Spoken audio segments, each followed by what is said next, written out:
That's the funny thing, and that's the wormhole I ended up in last night. Ooh.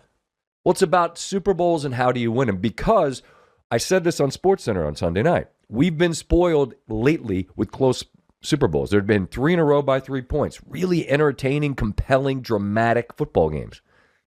Mostly, this is now 59 of them, 26 of 59, not half, but approaching it, have been 2 touchdown or more blowouts. Just like last night, non-competitive blowout games. Close games have been rarer. Montana won a couple of close ones. Cincinnati, the famous touchdown drive down the field late to beat them. And they beat them in the Pontiac Silverdome in Michigan in a 5-point game.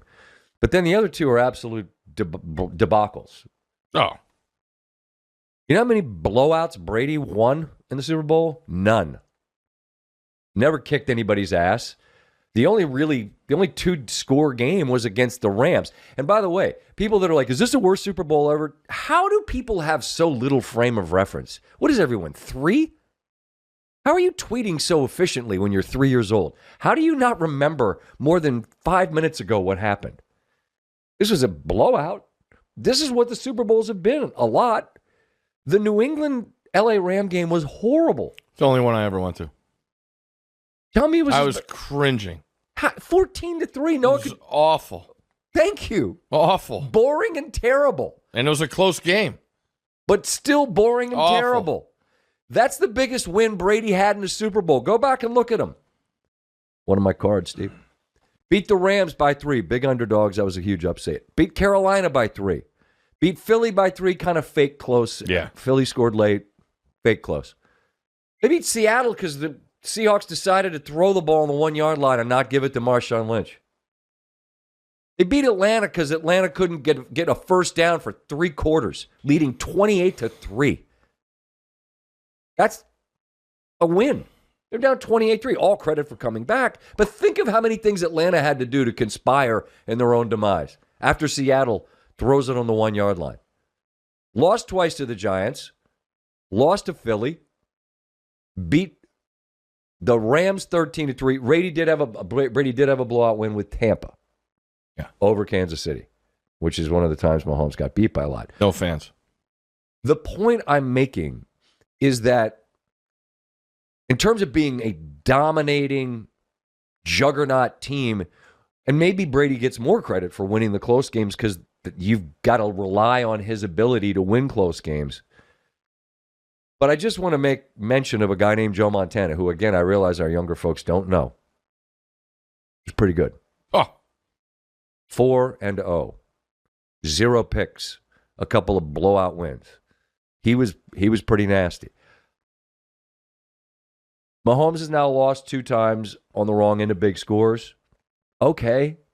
Still been to 5.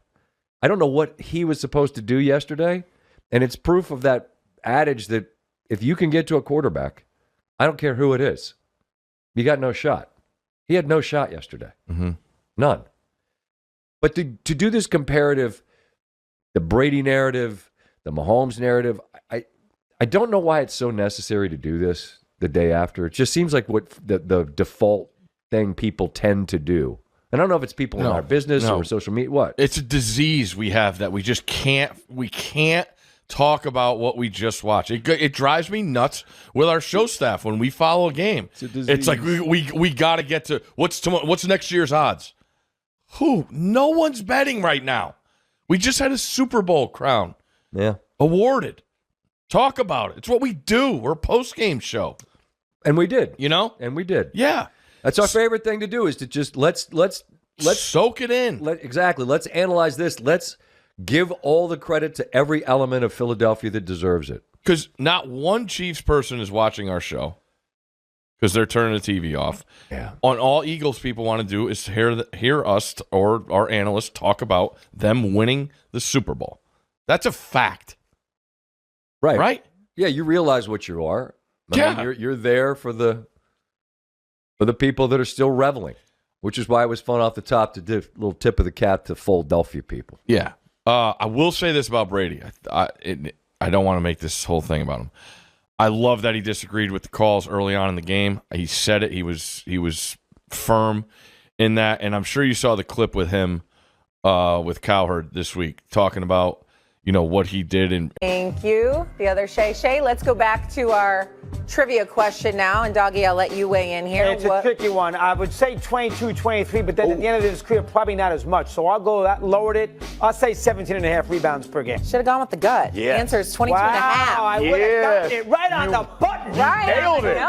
23. You nailed I it. left my side. I didn't go with my gut. Why'd you do that? Oh, that's Y'all terrible. stop. That's pretty Y'all good. stop. That's pretty Y'all good, stop. Stephen A. That I almost please. nailed that did. right on the button. You give me a hard time. Shay. That's pretty good. Shay. Good. Yes. Jeff Saturday, everybody and their grandmama who follows basketball knows that Bill Russell averaged 22 and a half rebounds. That's one of the easiest questions you can No, ever they ask don't. anybody. Oh, that's an Absolutely. A&M. Really? Absolutely. Because Will Chamberlain was so phenomenal as an offensive player, so many people wondered why was Bill Russell so successful. Obviously, the pieces he had around him had everything to do with him. Hall of Famers all over the place. But the other side to it was Bill Russell's defense and rebounding. Everybody knows that. Doggy, that was not a hard one. Doggy's trying to act like that was so hard. Wow, let me tap myself on the shoulder. I can remember that. You got to get the number. We know he's a good rebounder, Steve. We know he can rebound the ball. No. Outlet passes. Anytime you look up Bill Russell, 22 and a half rebounds. Used to bring up Shaq and other men. How come they were? Bill Russell had 22 and a half rebounds. Like, hey, that's what you used to say. Come on, stop it. Oh, Stop. you're hot stuff. Well, then I guess it wasn't a guess, but it was a good assumption. Maybe It was a good try.